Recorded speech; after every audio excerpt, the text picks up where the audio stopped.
33 શા માટે? સૌથી પહેલા તો આપણે બધા એમ બોલીએ છીએ ખબર કે હિન્દુ ધર્મમાં 33 કોટી દેવી દેવતાઓ છે. 33 કોટી એટલે 33 કરોડ નહીં. કોટી એટલે 33 પ્રકારના દેવી દેવતા.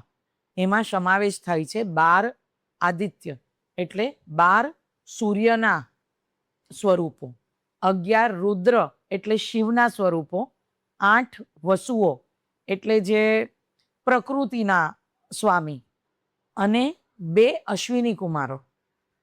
એમ મળી અને 33 પ્રકારના દેવી દેવતાઓ આપણે પૂજા કરવાની માન્યતા.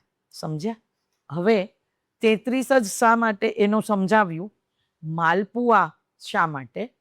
તો એવું કહેવાય છે કે ઘી, દૂધ અને અનાજમાંથી માલપુઆ બને, અને માલપુઆ બનાવતા વખતે આપણે આમ તળવા માટે નાખીએ ને માલપુઆ, તો એમાં ઝીણા ઝીણા છિદ્ર પડે. એટલે એમ કે એ આપણા પાપો, અને એને મીઠી ચાસણીમાં બોળી અને પછી એને ખાઈએ આપણે યા ધરીએ આપણે, તો એ આપણા પાપોને શમાવા માટેની નિશાની છે.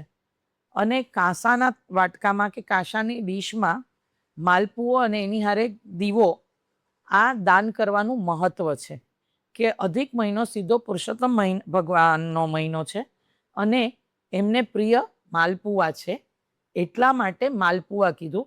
બાકી તમને જે મીઠાઈ કે જે પણ ઈચ્છા હોય એ તમે દાન કરી શકો છો, બટ દીપદાન અને મીઠાઈ, અનાજ, આનું દાન કરવું સર્વશ્રેષ્ઠ છે.